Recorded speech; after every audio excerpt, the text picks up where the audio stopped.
नमस्कार दोस्तों, आज के दिन हम पढ़ेंगे कि नीति शास्त्र एक विषय के रूप में किस तरह से पढ़ा जाता है, उसके अंतर्गत क्या क्या चीज़ें आती हैं, कोई भी कार्य नैतिक है अथवा अनैतिक, ये कैसे तय किया जाएगा तथा इसके नीति शास्त्र के विभिन्न आयाम क्या क्या हैं, विभिन्न शाखाएं क्या क्या हैं और जो शाखाओं का वर्गीकरण किया गया है उसका आधार क्या है। और जब भी नैतिक मूल्य बनते हैं, नैतिक प्रतिमान बनते हैं, तो उसके पीछे कौन कौन से कारक उत्तरदायी होते हैं, वो कैसे नैतिक प्रतिमान बनते हैं, इन सब चीज़ों के बारे में आज हम चर्चा करेंगे। तो आइए शुरू करते हैं। सबसे पहले हम देखेंगे कि नीति शास्त्र है क्या। नीति शास्त्र ऐसा विषय है जो जीवन के विभिन्न क्षेत्रों का मतलब तरह तरह के, चाहे वो आर्थिक क्षेत्र हो आपका, चाहे वह राजनीतिक क्षेत्र हो, चाहे वह धार्मिक क्षेत्र हो और चाहे वो सामाजिक क्षेत्र हो, विभिन्न क्षेत्रों में विभिन्न परिस्थितियों, अगर मनुष्य के जीवन में तरह तरह की परिस्थितियां आती हैं, विभिन्न तरह की समस्याएं आती हैं, विभिन्न तरह के संकट आते हैं, विभिन्न तरह की घटनाएं घटती हैं, तो विभिन्न परिस्थितियों के लिए क्या तैयार करता है, मानक तैयार करता है। तो नीति शास्त्र क्या है? नीति शास्त्र एक ऐसा विषय है जो मनुष्य के जीवन में भिन्न भिन्न तरह की जो परिस्थितियां आती हैं, भिन्न भिन्न क्षेत्रों में, उनके लिए एक मानक तैयार करता है, अर्थात मापदंड तैयार करता है, कसौटियां तैयार करता है कि व्यक्ति के लिए क्या करना उचित है और क्या करना अनुचित है। भाई नैतिकता यही है, नैतिक कि कौन सा कार्य नैतिक है, कौन सा कार्य अनैतिक है, ये कौन तक तय करेगा? ये नैतिक शास्त्र तय करता है। नैतिक शास्त्र में इन्हीं चीज़ों का वर्णन रहता है कि कोई कार्य नैतिक है अथवा अनैतिक है, कोई कार्य उचित है अथवा अनुचित है। ये तय होता है कैसे? नीति शास्त्र के जरिए। तो यही हम देख रहे थे, मानक तैयार करता है और इन्हीं मानकों के आधार पर या कसौटी पर मूल्यांकन करने के बाद ही बताया जा सकता है कि कोई कार्य नैतिक है या अनैतिक, कोई कार्य उचित है अथवा अनुचित है। ये तय करने के लिए जो मानक होते हैं, उन मानकों का निर्माण कौन करता है? नीति शास्त्र। तो नीति शास्त्र क्या हुआ? नीति शास्त्र एक ऐसा विषय है जिसमें मानकों का निर्माण होता है, जिसमें मानक तैयार किए जाते हैं, मापदंड तैयार किए जाते हैं, कसौटियाँ तैयार की जाती हैं ताकि उन पर कसकर, उन मापदंडों के आधार पर मूल्यांकन करके यह बताया जा सके कि कोई कार्य नैतिक है अथवा अनैतिक।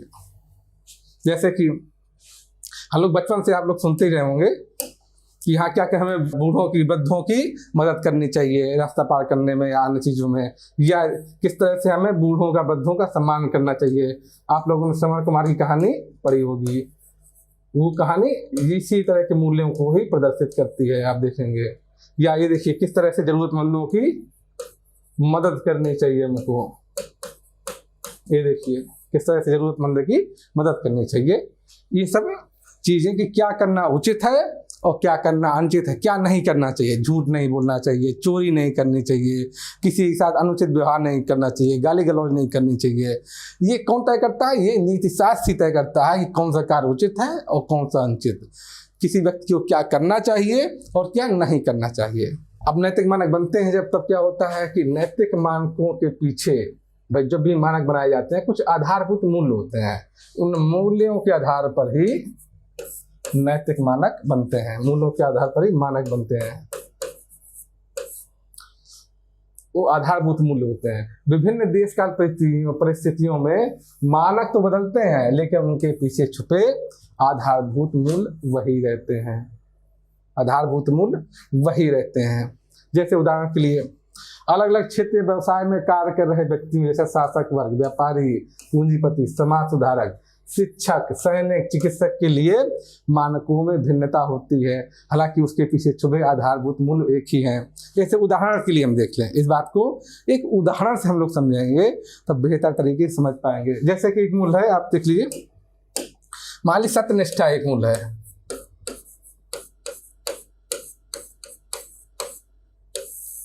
अब इस सत्यनिष्ठा के मूल्य की हर अलग अलग ये मूल्य है, ये एक बेसिक मूल्य है जिसकी अलग अलग जगह में, अलग अलग क्षेत्र में जो लोग काम कर रहे हैं उनके लिए अलग अलग मानक तैयार हो जाता है। जैसे शासक के लिए क्या सत्यनिष्ठा है, भाई शासक का क्या दायित्व है, शासक का दायित्व है कि वो अपनी जनता की सेवा करे, कोई भी ऐसा कार्य ना हो जो उसके व्यक्तिगत लाभ के लिए हो लेकिन जनता को नुकसान पहुंचाए, ऐसा कोई कार्य ना करे। जो भी वो घोषणाएं करे, जो भी वो वादे करे, उन सब वादों को पूरा करे, झूठी घोषणाएं झूठा वादा ना करे।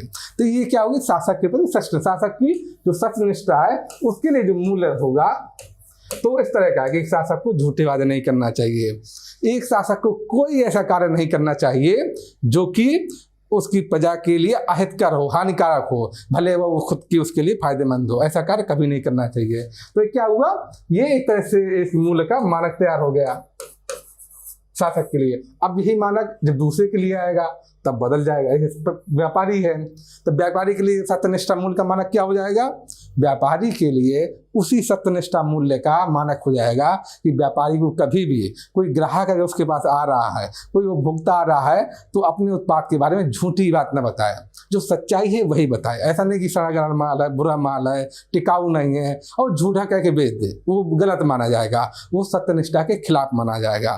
तो एक व्यापारी को चाहिए कि जो सच्चाई है वो उपभोक्ता से सच्चाई छुपाए नहीं, वो अपनी कर की वंचना न करे, कर की चोरी न करे, वो तो वो व्यापारी की सत्यनिष्ठा मानी जाएगी। वो झूठी घोषणा, झूठी गवाही न दे कि भले टैक्स चोरी कर लिया हो या जितनी दाम मूल्य का उसका कई गुना दाम उठाए, या संकट के समय में वह उत्पादों का मूल्य कई गुना बढ़ा दे। आप देखते हैं विभिन्न तरह के संकट आते हैं, तरह तरह के, आप देखें कोरोना से लेकर क्या क्या संकट चल रहे हैं, उसमें किस तरह से लोग उसका, बहुत सारे लोग अनर्गल फायदा उठाते हैं उन सब चीज़ों का। तो वो ऐसा कुछ काम ना करे, तो ये क्या होगी, व्यापारी की सत्यनिष्ठा होगी। इसी तरह पूंजीपति की सत्यनिष्ठा क्या होगी कि वह उसके यहाँ जो काम कर रहे हैं श्रमिक, उनका अनावश्यक शोषण ना करे, ऐसा ना करे वो कि उनको कम वेतन में काम दे, जितना उनका हिस्सा है मजदूरों का वो पूरा पूरा हिस्सा उनको दे। इस तरह ना करे कि अगर मजदूरों की संख्या ज़्यादा है तो उसका फायदा उठाकर वह मजदूरों को कम वेतन दे, ऐसा नहीं करना चाहिए पूंजीपति को। ये पूंजीपति की सत्यनिष्ठा हुई। इस तरह समाज सुधार की सत्यनिष्ठा क्या है, एक समाज सुधार की सत्यनिष्ठा ये है कि वो जो चीज़ें बताता है जनता को जो चीज़ें बताता है कि विधवा विवाह का समर्थन होना चाहिए, बाल विवाह नहीं करना चाहिए, बच्चों की ज़्यादा एज में शादी करनी चाहिए, या इस तरह की जो चीज़ें बताता है समाज के लिए कि क्या क्या करना चाहिए या नहीं करना चाहिए, उन मानकों पर वो स्वयं भी खरा उतरे। ऐसा ना हो कि बाहर तो बोल रहा हो चारों तरफ कि नहीं बाल विवाह गलत है, बाल विवाह नहीं करना चाहिए, विधवा विवाह का समर्थन करना चाहिए, दहेज नहीं लेना जाना चाहिए, और पता चले स्वयं के बेटे की शादी में दहेज ले रहा हो। तो इस तरह का ये चीज़ सत्यनिष्ठा के खिलाफ हो जाएगी।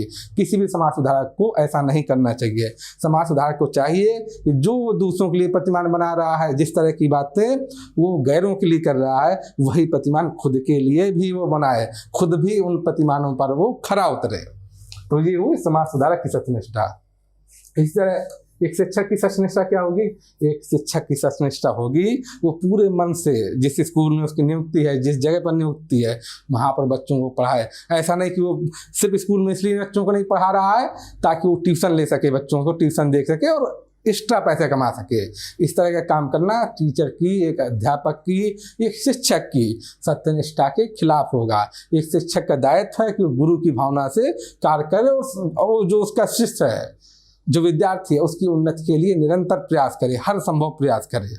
तो ये होगी शिक्षक की सत्यनिष्ठा। इसी तरह सैनिक की सत्यनिष्ठा क्या होगी, एक सैनिक की सत्यनिष्ठा होगी इस सैनिक पूरी तरह से किसी भी तरह की अपनी जान देकर भी अपनी मातृभूमि की, अपने देश की रक्षा करता है। वो अनुशासन में बंधा रहता है। तो उसके लिए सत्यनिष्ठा क्या है कि वो अनुशासन का पालन करे, जो ऊपर से आदेश दिया जाता है उसका वो पालन करे, और अपनी मातृभूमि की रक्षा के लिए, अपने साथियों की रक्षा के लिए वो अपने प्राण दे देता है। ये उसकी सत्यनिष्ठा है, ये उसकी सत्यनिष्ठा दिखाती है कि वो अनुशासन का पालन करे। इसे चिकित्सक की सत्यनिष्ठा क्या है, तो यथासंभव भले उसको थोड़ा कष्ट उठाना पड़ेगा, अगर उसके यहाँ रात में 3 बजे भी कोई मरीज आ रहा है, वो परेशान है व्यक्ति, तो उसकी मदद करे। एक डॉक्टर का दायित्व, डॉक्टर को ये शपथ दिलाई जाती है कि अगर कोई मरीज आ रहा, कितना भी दबाव हो, कितना भी प्रलोभन हो, लेकिन उसे वही लिखना है, वही कहना है जो सच में घटना हुई है। बहुत सारी जगह मेडिकल रिपोर्ट बदली जाती हैं, या कितनी सारी जगह देखते हो कि तरह तरह के कार्य होते हैं, किडनी बदलना, किडनी चुराने से लेके क्या क्या कार्य होते हैं। ये सब कार्य एक चिकित्सक की सत्यनिष्ठा के खिलाफ है। एक चिकित्सक का धर्म है कि किसी भी समय, कितना भी दबाव हो, अगर कोई मरीज उसके पास आ रहा है तो वह उसका इलाज करेगा। ये चिकित्सक का दायित्व है। तो ये चिकित्सक के लिए सत्यनिष्ठा हो गई। तो आप देख रहे होंगे एक ही मूल्य है, मूल्य एक ही है सत्यनिष्ठा का। इस मूल्य के मानक अलग अलग जो प्रोफेशनल हैं, अलग अलग व्यावसायिक लोग हैं, उनके लिए मानक बदल जा रहा है। तो जो बेसिक मूल्य है, जो मूलभूत मूल्य है, वो वही रहते हैं नीति शास्त्र में। बस होता क्या है कि अलग अलग क्षेत्र में काम करने पर उनके लिए अलग अलग मानक बनाए जाते हैं, अलग अलग मानक तैयार किए जाते हैं कि फलाने क्षेत्र में अगर कोई व्यक्ति काम कर रहा है तो उसको ये काम करने चाहिए और ये काम नहीं करना चाहिए। इसी तरह आप देखेंगे कि सिविल सर्विस में भी लोक सेवकों के लिए क्या होता है, लोक सेवकों के लिए कोड ऑफ कंडक्ट बनाया जाता है। कोड ऑफ कंडक्ट आचार संहिता का निर्माण होता है, इसमें लिखा रहता है कि एक लोक सेवक को ये कार्य करने चाहिए और ये कार्य नहीं करने चाहिए, उसमें स्पष्ट रूप से वर्णित रहता है।